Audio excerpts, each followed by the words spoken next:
government side provides you why university ranking is particularly bad for having better education. So let's talk about the quality of education. What do we do in normal high schools? We do memorizing. We have this very superficial knowledge of everything, every subject, because we have to. No, thank you. Because we have to get the highest possible scores in Suno, and because we have to meet this 등급 cut in order to go to good universities. So the opposite side came up to the podium and also talked about how the university admission process is getting diverse. What we have to understand under that like diversified university admission, that there was underlying mechanism of memorization, which is 등급컷. So we believe because the university ranking,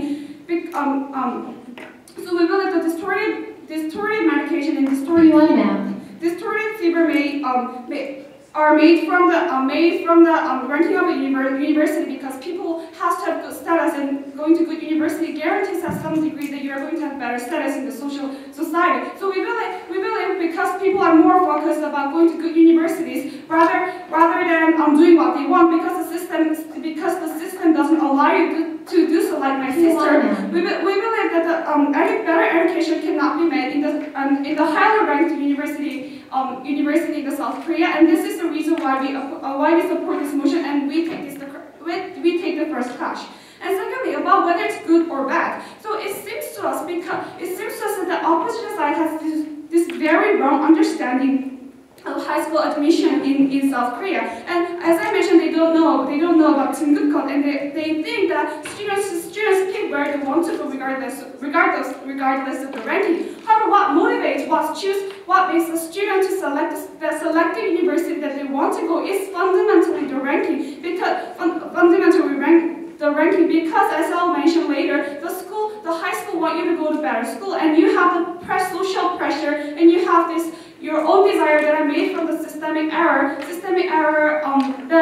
that makes you want to go to good universities. So we believe the opposition side has this very wrong understanding of today's case. And I'm going to explain to you why it is particularly bad for students. So students in school, in normal high school, what they do is get stressed, memorize, and being mistreated by their teachers because they don't have the highest 등급컷, or because they seem to have less possibility of going to top ranking universities. And we believe this is something that we have to change for the sake of the students, for the sake of happiness of students in schools, where they have to learn the things that they want to. No, thank you. And another reason why this is bad is because it causes vicious cycle. So yes, maybe competition and motivation makes Seoul National University a good university in international society. However, they were factually wrong, because the actual ranking were based on not undergraduate, but based on the research institute. That it has nothing to do with the admission process.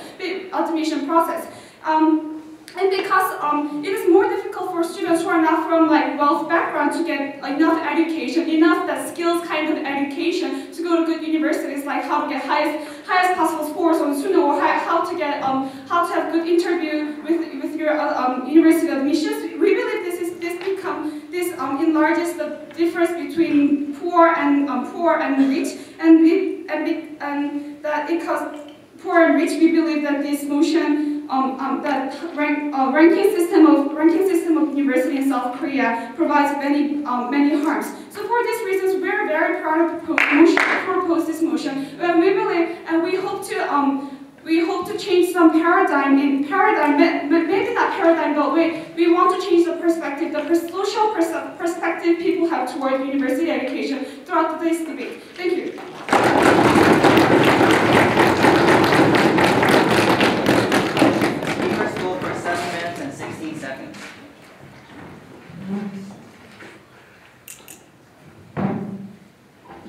Take the government for the speech, and now invite Haerin the opposition.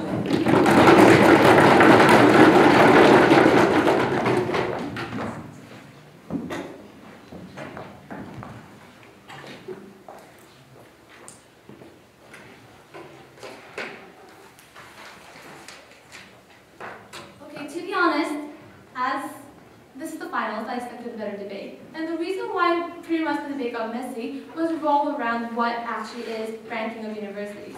Now, stance on the government team was problematic in 3 ways. Number 1, we don't think that the current ranking system is purely based on what you get in student, ladies and gentlemen. We have ways of defining school rankings, and we have ways of defining school rankings not only in academic fields, but also in who provides the most scholarships and who are the best in certain fields. And therefore, because they're not acknowledging the status quo and are debating a different world, we think that this got messy.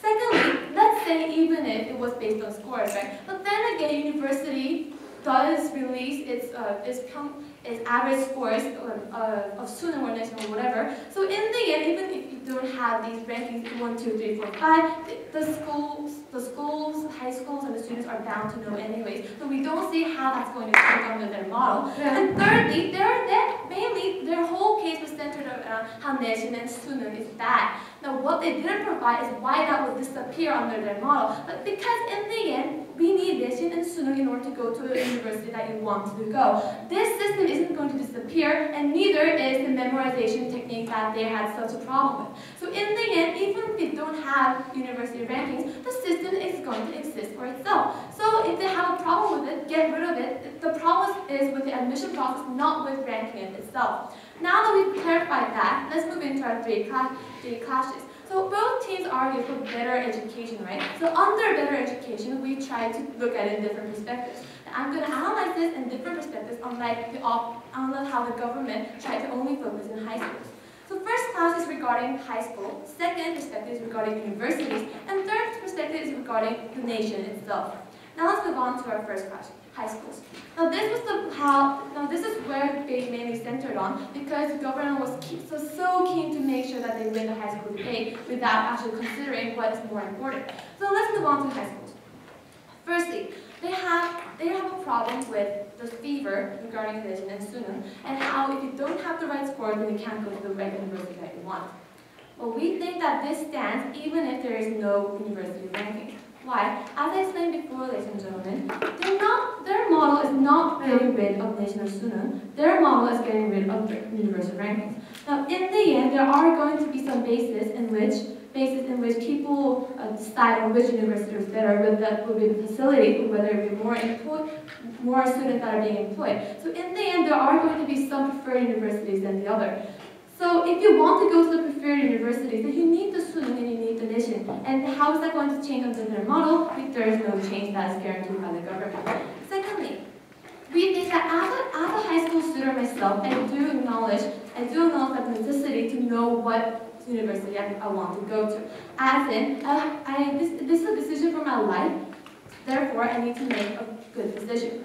And we think that for these high school students, ranking of universities is an essential factor in which you have to consider, because it compares these universities. Yes or no, university may or may not be so keen to express its opinions and information to the high school students, but in the end, the limited amount of resources in which we can base our decisions on, the comparative information is so little that there is a necessity to it. And we think that the comparative information is essential because in the end, it's our life that we're deciding on. And lastly, they talked about KIDA, right? How it's only in the regions, and that's problematic. Well, firstly, the fact that we can analyze this in the first place is due to university rankings, and therefore we think that this is actually positive. And second, they didn't prove that it will get better without ranking system. That basically what the government has trying to argue never linked back to the motion, and we have a problem with that. Now, not only in high schools, ladies and gentlemen, we also move on to universities and education as a whole. Because in the end, it's universities that are getting ranked, right? So universities are bound to be affected. We have to consider all the actors here, ladies and gentlemen. So what we think comes from university ranking is that the university tries to thrive in that rankings, meaning they want to give better education, better facilities, and therefore better rankings. And if you do that, it means that universities want to teach people better. It means that the education itself is improved through competitiveness and in the nation or probably the world. The only thing that they mentioned regarding the rebuttals of our argument was that they'll get complacent because they won't have to work because they already have good rankings, and they won't they will lose purpose and will not be motivated. Well, we don't think this is necessarily true. If you are a highly privileged university, you want to maintain their ranking, right? If you're in the lower part of the ranking, you want to get better. We think this is a motivation in which all universities can be participating and therefore improve the education system as a whole for Korea. Now, why is this positive? Because when universities compete each other and try to improve their own education systems in order to go up their rankings, it means that because of the competitiveness, they try all of these schools improve. So we think that as a Korean government, we have to look at what provides a better model for the students and education, and we think that school rankings do provide that for you. Now, a branch to that is a third argument regarding the nation. So we look at the high schools, we look at the universities, now look at the nation as a whole. We try to argue that education is an image for Korea. As in, for example, the Obama registration told the world that Seoul or Korea is a positive model for education to take. Why? Because of the improved education that we had in Korea, we also improved the image of Korea. We see the direct correlation. But why is image important? Image is important because obviously in foreign relations and everything in the international world, image is everything that we have to uphold. But the thing is, when in the national level they try to improve their when universities try to improve their rankings, unconditionally and also inevitably they also go up the rankings in the world list. Because of this, we see more Asian schools or more developed schools that are trying to go up the ladder in the world system. And therefore, as an international society, if we start seeing more than one school or more schools from one nation that is rising this ladder, we do reach the conclusion, hey, this is a developed country, this is a trustworthy country, this country has image. And therefore, because we analyze this in both perspectives, high schools, universities, and a nation as a whole, and whether their arguments were based centered around everything that they didn't try to prove, we think the opposition took good faith. Speakers spoke for 7 minutes and 21 seconds. Right, that concludes this set of speeches. Let's now invite the opposition reply.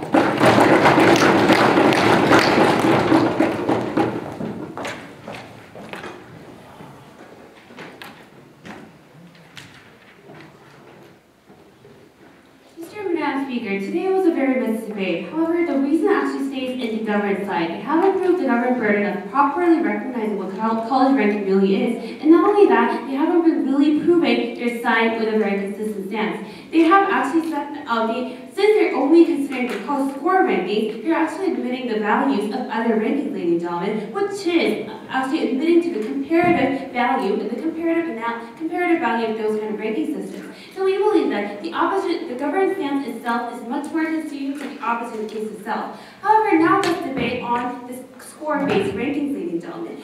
Okay, if you actually want a paradigm shift, you have to give them the change and actually show them the change, ladies and gentlemen. If you eliminate the college rankings right now, we believe that it's going to just solidify people's belief that Seoul National University is the best and Yonsei or Koryo is like the next follower, ladies and gentlemen.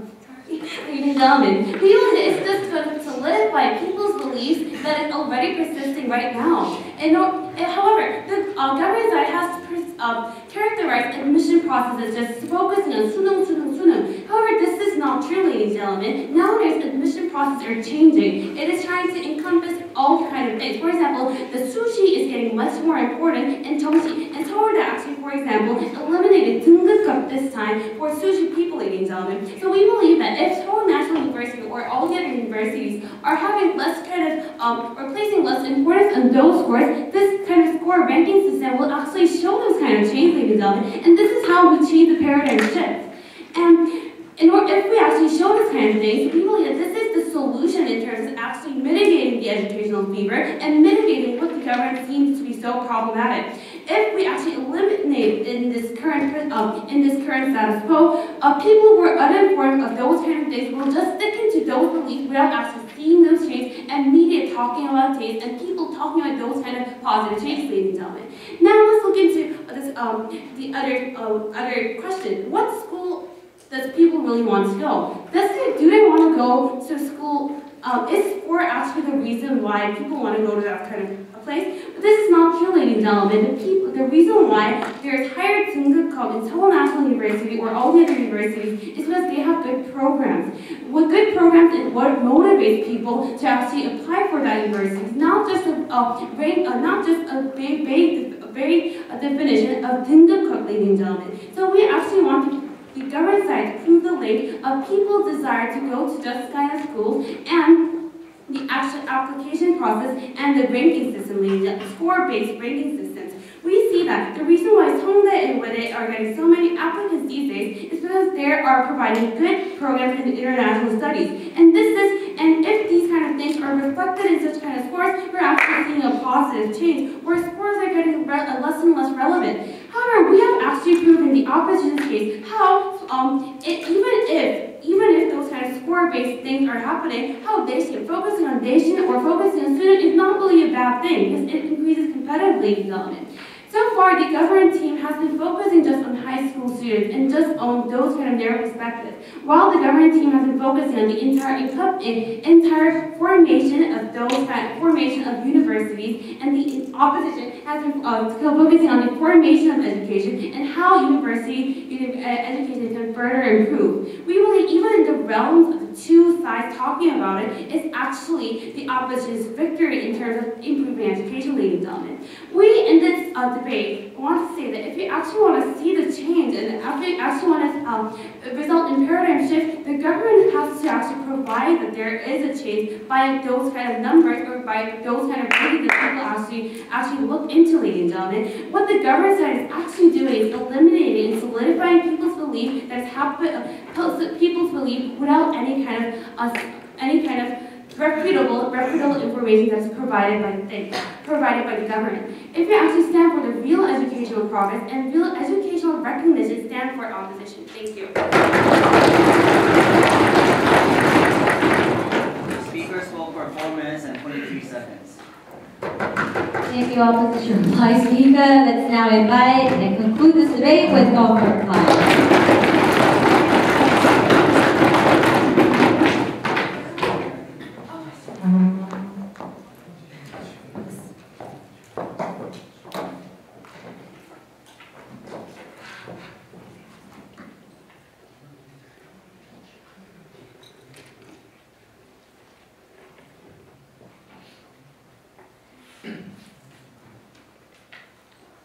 Okay, Mr. and Madam Speakers, let me be a little idealistic today.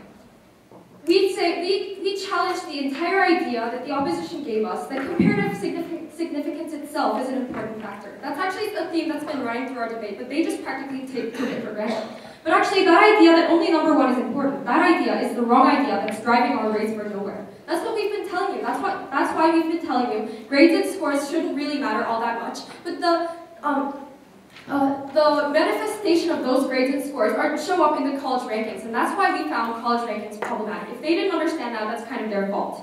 Because we say, I can live a good life, and I can, do what I really want to do without being first place. And it's good enough to know when I go to a college that college specializes in the area that I want to study, or maybe that it has a good campus, or maybe that I'd be happy there. We say that these things need to matter more, but they're the ones that are stuck in the old paradigm that only number one is really important. And they're the ones that could improve that, we said that education can improve without that comparative advantage, but they're the ones that could improve that students aren't motivated by anything other than grades. So that's the thing that we challenged. They couldn't really provide an answer. And now I'd like to go to the two questions that dominated this debate. First, what is the nature of rankings? And second, what is the aim of our education? First, on to the point about what the nature of our rankings is. They gave us an empirically untrue model of people looking at rankings for specific faculties. Well, we say that people don't actually look at the specific faculties, they look at grade ranking, like the entire ranking, because that's what's convenient. We told you that that's what's convenient for employers. They totally left that point out. And because we have this idea that we can rank things, and that rank really shows the actual quality, that idea itself is flawed. But because of that, as long as rankings exist, people will rely on them to measure that quality. And as long as that exists, our education system will be like this forever. We think that's a shame. We also said that the entire grade ranking is pretty much the same thing as faculty rankings, as we can see in the status quo. Because the countries that are universities that don't receive enough support in terms of the entire ranking, don't receive enough support to have good programs in the first place. That's why we talked about that. We thought that was a very important factor. But most importantly, even if everybody just talked about the specific area that they wanted to study in, even if we only had measures about faculty and about the specific areas, that still perpetuates the idea that number one is the only significant one. And that's the thing that we found problematic during the debate. So the only response that they could give to us on that point was that the rankings will exist nonetheless. Well, we said during the debate that the perception of ranking itself, the thing that I talked about, that perception itself is problematic. And that perception, where does it come from? It comes from grades, because grades are the most convenient way that people can measure that. But we say it's time for us not to just look at convenience, but let's look at what's actually important for society. That leads me to my second point, which is about what is the aim of our education. We said we want the happiness of our students. And if we have happy students, we can have an efficient society, because if I like robots, I can make robots. And if I like debate, I can go debate. And these things don't have to be necessarily restricted by the grades that I get in school. What did they give to us? They gave us the big idea of national image. Well, we disproved that by giving you the point that actually these national image, well, first of all, they didn't really prove how college rankings has that much to do with national image. We think that's empirically untrue. But even if it did have to do with national image, the college rankings that are universal are mostly based on graduate studies and mostly based on things like research, which is actually the proof of the diversity that we're trying to promote. So if you want to have better rankings, if that's what's really important in the international society, if you want to have a good international ranking, then the best way to do that is to promote research and to promote the individual areas that people are interested in. And lastly, we say that the best way to improve our education is to cut off this vicious cycle that we have, where we're running under a destructive model where people only think that the first is important. We say that's what we want to challenge in the status quo. For these reasons, we take the debate home.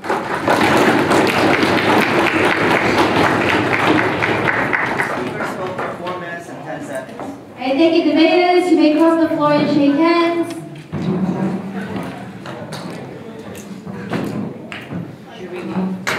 All judges, can you go to room 608, please?